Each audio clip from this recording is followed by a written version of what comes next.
muncul desakan agar yang mundur itu Menteri Kominfo Budi Ari.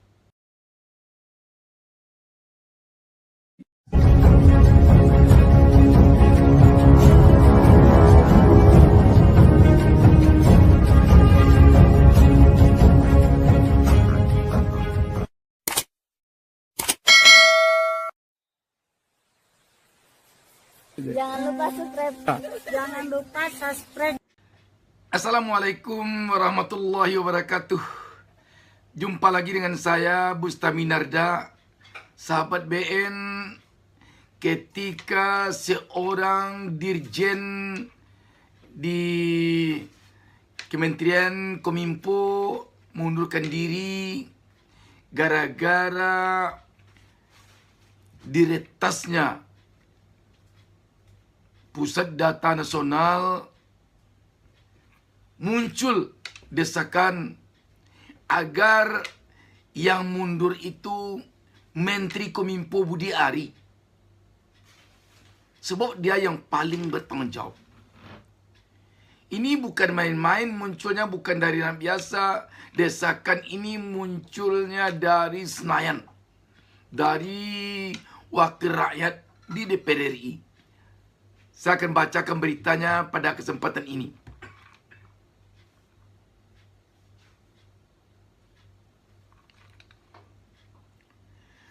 Kompas.com menurunkan berita di bawah judul Dirjen Aptika mundur, Effendi Simbolon _2. Harus menterinya yang mundur, kalau tidak ia dipecat. Berita ini tanggal 4 Juli 2024. Jakarta, Kompas.com. Anggota Komisi 1 DPR dari fraksi PDIP, Effendi Simbolon, menyayangkan Samuel Abrijani Pangerapan mundur dari jabatan Direktur Jenderal Aplikasi Informatika Dirjen Aptika, Kementerian Komunikasi dan Informatika, Kemenkominfo, berkaitan masalah Pusat Data Nasional PDN. Sebab menurutnya yang harus mundur adalah Menteri Komunikasi dan Informatika Menkominfo Budi Ari Setiadi sebagai penanggung jawab anggaran. Harus menterinya yang mundur. Kalau enggak mundur ya dipecat, kata Effendi di Kompleks Parlemen Senayan, Jakarta, Kamis 4 Juli 2024. Effendi menilai semestinya Budi Ari bersikap kesatria untuk mundur sebagai rasa tanggung jawab. Jika mundur, Budi Ari juga dinilai bisa menjaga nama baik Presiden Joko Widodo. Saya kira boleh-boleh saja Dirjen mundur, tapi kesatria dong Menteri. Dengan ini saya ambil tanggung jawab, saya menyatakan mundur demi perbaikan ke depan dan demi menjaga harkat Pak Presiden Jokowi. Begitu dong pihak pinta Effendi. Bukan tanpa sebab, politikus PDIP ini menilai masalah peretasan PDN adalah kesalahan fatal dari Menkominfo. Masalah ini juga dinilai membuktikan koordinasi kepimpinan yang luar biasa lemah.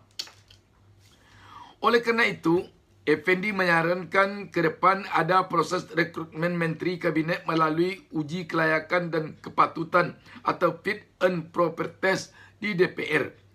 Jadi kita berharap memilih kabinet ini juga kalau perlu fit and proper test semualah lewat publik lah. Jangan kerana suka, bagus, gayanya apa, lantas dipilih sebagai menteri. Ini separuh dari menteri Pak Jokowi, kan parah semuanya. Ya, kesal Effendi. Sahabat BN, ucapan Effendi Simbolon terakhir ini benar-benar menyentak. Separuh dari menteri Pak Jokowi ini ya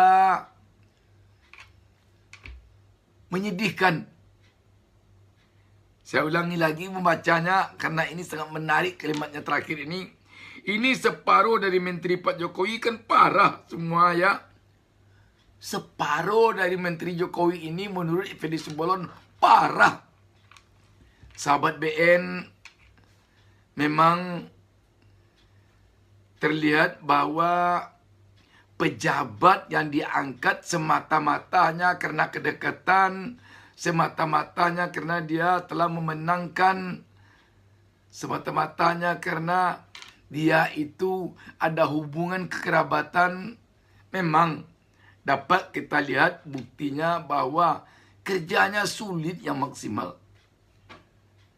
Makanya mungkin sistem pengangkatan menteri di Amerika tidak seperti pengangkatan menteri kita di Indonesia. Kita setiap saat selalu menyebut hak prerogatif, hak prerogatif, hak prerogatif. Itu saja jadi alasan. Jadi dengan hak prerogatif presiden ini, siapapun yang diangkatnya jadi menteri boleh saja. Neneknya diangkatnya, kakeknya diangkat jadi menteri, boleh saja.